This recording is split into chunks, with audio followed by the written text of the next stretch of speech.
सम्राट चौधरी बहुत कमज़ोर आदमी है, उनको नाक पोंछने के लिए नरेंद्र मोदी और अमित शाह से अनुमति लेनी पड़ती है। मैं दर्शकों को बता दूं कि सम्राट चौधरी की ये औकात नहीं है कि अपनी मर्जी से नाक पोंछ लेंगे। सर्दी में उनकी नाक बहेगी ना तो उनको नरेंद्र मोदी और अमित शाह से परमिशन लेना पड़ेगा नाक पोंछने के लिए। सम्राट चौधरी को मैं चुनौती देता हूं कि कुछ दमखम है उनमें, तो सुनील पांडे के ठिकानों पर रेड करवा के ये AK-47 बरामद करवाएं। राम भक्त ऐसे कूद रहे हैं कि लगता है कि अब बिहार स्विट्जरलैंड बन जाएगा।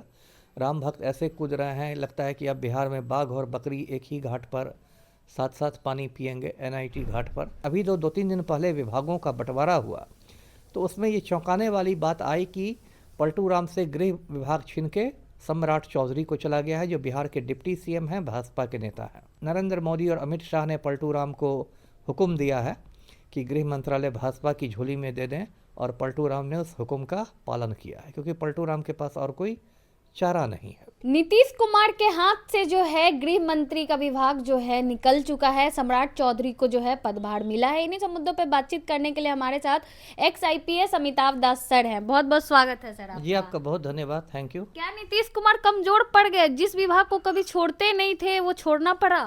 ये पलटू राम तो बहुत कमज़ोर हो ही गए हैं, शारीरिक रूप से, मानसिक रूप से, राजनीतिक रूप से, हर प्रकार से। देखिए, गृह विभाग को इसलिए महत्वपूर्ण माना जाता है क्योंकि पुलिस विभाग उसी के अधीन होता है। तो इसलिए पलटू राम लगभग 20 साल से मुख्यमंत्री हैं बिहार के, लेकिन उन्होंने गृह मंत्रालय हमेशा अपने पास रखा, किसी दूसरे को होम मिनिस्टर नहीं बनाया बिहार में। लेकिन अभी तो 2-3 दिन पहले विभागों का बंटवारा हुआ तो उसमें ये चौंकाने वाली बात आई कि पलटू राम से गृह विभाग छीन के सम्राट चौधरी को चला गया है, जो बिहार के डिप्टी CM हैं, भाजपा के नेता हैं। तो स्पष्ट है कि नरेंद्र मोदी और अमित शाह ने पलटू राम को हुक्म दिया है कि गृह मंत्रालय भाजपा की झोली में दे दें, और पलटू राम ने उस हुक्म का पालन किया है, क्योंकि पलटू राम के पास और कोई चारा नहीं है। तो ठीक है, सम्राट चौधरी आए हैं, इससे राम भक्तों में खुशी की लहर है। राम भक्त ऐसे कूद रहे हैं कि लगता है कि अब बिहार स्विट्जरलैंड बन जाएगा। राम भक्त ऐसे कूद रहे हैं लगता है कि अब बिहार में बाघ और बकरी एक ही घाट पर साथ साथ पानी पिएंगे, NIT घाट पर। तो ये अब कर रहे हैं। सम्राट चौधरी में भी जोश है, वो भी एकदम डायलॉग मार रहे हैं कि ऐसे बिहार को अपराध मुक्त कर देंगे, ये हो जाएगा, वो हो जाएगा। बुलडोजर की चर्चा शुरू हो गई, एकदम पराक्रमी लोग उतर गए हैं। लेकिन बिहार में देखिए कुछ होने वाला नहीं है। बिहार में माफिया राज था, है और रहेगा, क्योंकि जो मुख्यमंत्री पलटू राम हैं वो माफिया डॉन अनंत सिंह के आज्ञाकारी चपरासी बन गए हैं। और सम्राट चौधरी की भी औकात नहीं है कि वो अनंत सिंह को पटना के बेऊर जेल से दिल्ली के तिहाड़ जेल भेजे। इतनी औकात सम्राट चौधरी में नहीं है जी। कहा जा रहा है कि योगी मॉडल लागू होगा सर बिहार में। पहली बात तो ये योगी मॉडल के बारे में बता दूं, ये UP का CM है योगी आदित्यनाथ, जिनको मैं ढोंगी आदित्यनाथ कहता हूं, क्योंकि उसमें मुझे योगी के एक लक्षण नहीं दिखाई देते, ढोंगी के सभी लक्षण दिखाई देते। उनका भी जो बुलडोजर है वो सिर्फ बेगुनाह और गरीब लोगों के घर पर चलता है। UP में बड़े बड़े जो राजपूत माफिया हैं, जैसे राजा भैया हो या ब्रजभूषण शरण सिंह हो, उनके तरफ बुलडोजर नहीं जाता है। तो एक तो वो योगी मॉडल ही फेल है। दूसरी बात कि बिहार में भी वही होगा, जो बुलडोजर चलेगा वो गरीब लोगों की झोंपड़ी पर चलेगा, क्योंकि अनंत सिंह को तो टच करने की औकात नहीं है, ना तो सम्राट चौधरी में औकात है, ना पलटू राम में औकात है। अनंत सिंह तो बिहार का सुपर मुख्यमंत्री बना हुआ है, बेऊर जेल से मोबाइल पर इन लोगों को हुक्म देता है और ये लोग हुक्म का पालन करते हैं।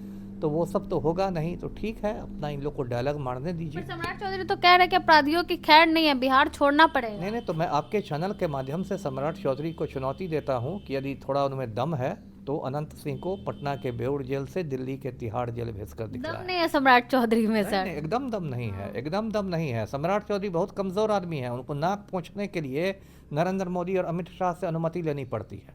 मैं दर्शकों को बता दूं कि सम्राट चौधरी की ये औकात नहीं है कि अपनी मर्जी से नाक पोंछ लेंगे। सर्दी में उनकी नाक बहेगी ना तो उनको नरेंद्र मोदी और अमित शाह से परमिशन लेना पड़ेगा नाक पोंछने के लिए। कोई औकात नहीं है उनकी सम्राट चौधरी। नाम रख लेने से सम्राट कोई सम्राट नहीं ना हो जाता है।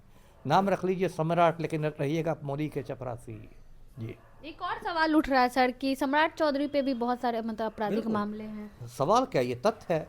सम्राट चौधरी ने 1995 में मुंगेर में 7 लोगों का खून कर दिया था, और इसको लेके मुंगेर के तारापुर थाना में कांड संख्या 4495 दर्ज हुआ। दर्शक इस कांड संख्या को नोट कर सकते हैं। तारापुर थाना का केस नंबर है 44/95, और उसमें इसको सम्राट चौधरी को जेल की हवा भी खानी पड़ी थी और इनके वकील ने जाली प्रमाण पत्र अदालत में पेश किया और अदालत को बताया गया कि कांड के समय सम्राट चौधरी नाबालिग थे और ये झूठ बोलकर इनको जमानत दिलवाई गई। बाद में सम्राट चौधरी के ही शपथ पत्र से पता चला कि 1995 में इनकी उम्र 26 साल थी और ये पूरी तरह बालिग थे। तो ये कानून का बहुत बड़ा मजाक है कि 7 लोगों का खून करके और नकली प्रमाण पत्र पर जमानत लेने के बाद सम्राट चौधरी होम मिनिस्टर बन के डायलॉग मार रहे हैं। जी, प्रशांत किशोर ने सम्राट चौधरी के बहुत सारे पोल खोले थे सर, उसके बाद लगा था कि भाजपा उन पे भरोसा नहीं जताएगी, लेकिन उन्हें डिप्टी सीएम बना दिया गया, बहुत सारे विभाग दिए गए। ये तो भाजपा का चाल चरित्र और चेहरा है जो हमारे प्रधानमंत्री नरेंद्र मोदी उन्हीं के हाथ से रंगे हुए हैं, गुजरात दंगों के खून से। एक तड़ी पार हमारे भारत के होम मिनिस्टर हैं अमित शाह। सम्राट चौधरी को मैं एक और तस्वीर दिखा दूं, माननीय गृह मंत्री को। ये बिहार का भाजपा का सीनियर नेता है सुनील पांडे। सुनील पांडे का बेटा विशाल प्रशांत तराड़ी से भाजपा का विधायक है। इस तस्वीर में दर्शक साफ देख रहे हैं कि सुनील पांडे भाजपा नेता के हाथ में AK-47 राइफल है। ये जो AK-47 राइफल होती है ये एक प्रतिबंधित हथियार है। कोई व्यक्ति इस हथियार को नहीं रखता, इसका लाइसेंस निर्गत नहीं होता है। फिल्म अभिनेता संजय दत्त के पास AK-56 बरामद हो गया था तो मुन्ना भाई 4 साल जेल में रह गए थे। उन पर टाडा के तहत मुकदमा चल गया था। तो सम्राट चौधरी को मैं चुनौती देता हूं कि कुछ दमखम है उनमें, तो सुनील पांडे के ठिकानों पर रेड करवा के ये AK-47 बरामद करवाएं। जी, लेकिन भाजपा, सवाल वही है, भाजपा में तो और भी बहुत सारे नेता है, तो सम्राट चौधरी पे इतना भरोसा क्यों है भाजपा को? ये ना कहीं जातीय समीकरण साधने की भी कोशिश है। देखिए, सम्राट चौधरी जो है वो कुशवाहा जाति से आते हैं, जिसको बोलचाल में कोयरी भी कहते हैं।